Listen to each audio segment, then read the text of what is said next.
അതിൽ പൊതുവെ ഇങ്ങനെ വ്യക്തികളെക്കുറിച്ച് സിനിമയിലുള്ളവർ തന്നെ അങ്ങനെ പറയാറില്ല. പക്ഷെ താങ്കൾ ചില വ്യക്തികളെക്കുറിച്ച് തന്നെ ചില കാര്യങ്ങൾ പറഞ്ഞു. പക്ഷെ അതിലൊരു കൺസിസ്റ്റൻസി കാണാൻ കഴിഞ്ഞിട്ടില്ല. അപ്പോൾ ഞാനൊരു ഉദാഹരണം പറഞ്ഞാല്, മോഹൻലാല് ഇവിടുത്തെ തിരുവനന്തപുരത്തെ നായർ ലോബിയുമായി ചേർന്ന് താങ്കളെ ഒതുക്കാൻ ശ്രമിക്കുന്നു എന്നൊരു തോന്നൽ ആദ്യമുണ്ടായി. അതിനുശേഷം മമ്മൂട്ടിയുടെ കൂടെ അഭിനയിക്കാൻ താങ്കൾക്ക് താല്പര്യമില്ല എന്നുള്ള നിലയിൽ വന്നു. ദിലീപ് കൊടും വിഷമാണെന്ന് ഉള്ള തോന്നലുണ്ടായി. അതിനുശേഷം നെടുമുടി വേണു ആട്ടിൻതോലിട്ട ചെന്നായിയാണെന്ന് താങ്കൾ പറഞ്ഞു. ഈ പറഞ്ഞ ആളുകളെ കുറിച്ചൊക്കെ താങ്കൾ നല്ലതും പറഞ്ഞിട്ടുണ്ട്.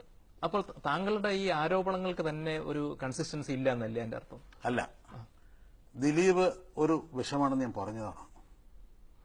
അത് എന്റെ അനുഭവത്തിൽ നിന്നാണ് പറഞ്ഞത്. മമ്മൂട്ടി ഞാനായിട്ട് പലപ്പോഴും ഉടക്കിയിട്ടുണ്ട്, തക്കതായ കാരണത്തിനാണ്. ഇപ്പോ ഉടക്കില്ല എന്നിൽ. മമ്മൂട്ടി കൊണ്ടൊന്നും എനിക്ക് അറിയാൻ പാടില്ല. എന്റെ 50-ാം വാർഷികം, അഭിനയത്തിന്റെ 50-ാം വാർഷികം ആഘോഷിക്കുന്നതിന്റെ ആ ആഘോഷ പരിപാടി ഉദ്ഘാടനം ചെയ്ത മമ്മൂട്ടിയാണ്. അദ്ദേഹം എന്നെക്കുറിച്ച് വളരെ മനോഹരമായി സംസാരിച്ചു. അപ്പൊ ഞാനും മമ്മൂട്ടിയായിട്ട് അകൽച്ചയില്ലെന്നാണ് അർത്ഥം. മമ്മൂട്ടിയുള്ള പടത്തിൽ ഞാൻ അഭിനയിക്കില്ല എന്ന് പറഞ്ഞിട്ടില്ല. മോഹൻലാലും ഞാനുമായിട്ട് ഒരിക്കലും തെറ്റിയിട്ടില്ല. ഇന്നുവരെ ഒരു വാക്കിൽ പോലും ഒന്ന് ചൂടായി സംസാരിച്ചിട്ടില്ല. മാക്സിമം എന്നെ സ്നേഹം പ്രകടനത്തിൽ ഒതുക്കുകയും, ഒതുക്കുക എന്ന് പറഞ്ഞാൽ മറ്റു മീനിങ് ധരിക്കരുത്, ഇതൊക്കെ പറയുമ്പോഴാണ് കുഴപ്പം. സ്നേഹം കൊണ്ട് ഒതുക്കുക എന്ന് പറഞ്ഞാൽ നമ്മുടെ മക്കളെ ഒതുക്കുന്ന പോലെ, അല്ല അച്ഛനെ ഒതുക്കുന്ന പോലെയൊക്കെയാ. അങ്ങനെ ഒതുക്കി വെച്ചിട്ടുള്ള വ്യക്തിയാണ്. ഈ മോഹൻലാലിനെ കുറിച്ച് ഞാൻ പറഞ്ഞിരിക്കുന്നത്, അയാൾ മനോഹരമായി അഭിനയിക്കുന്ന ഒരു നടനാണ്. അദ്ദേഹത്തിന്റെ ശക്തി, ഞാൻ പറഞ്ഞിട്ടുള്ള വാക്കാണ് പറയുന്നത്, അദ്ദേഹത്തിന്റെ ശക്തി എന്താണെന്ന് അദ്ദേഹത്തിന് അറിഞ്ഞുകൂടാ, ആനയെപ്പോലെ. പക്ഷേ മോഹൻലാലിനെയും മമ്മൂട്ടിയൊക്കെ ചുറ്റിക്കറങ്ങുന്ന കുറെ ഉപഗ്രഹങ്ങളുണ്ട്.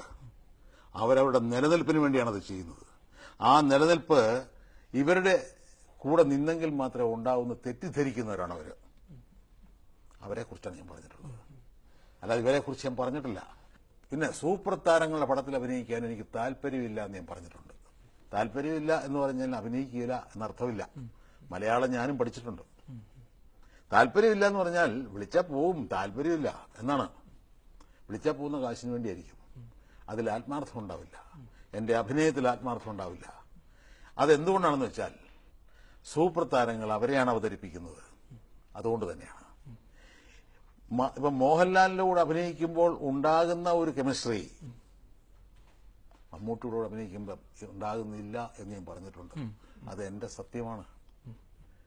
ഇതെനിക്ക് ഭ്രാന്തായത് കൊണ്ടാണ് എന്ന് ആരെങ്കിലും പറയുന്നെങ്കിൽ അവർക്കാണ് ഭ്രാന്തെന്ന് ഞാൻ പറഞ്ഞാൽ മറ്റൊന്നും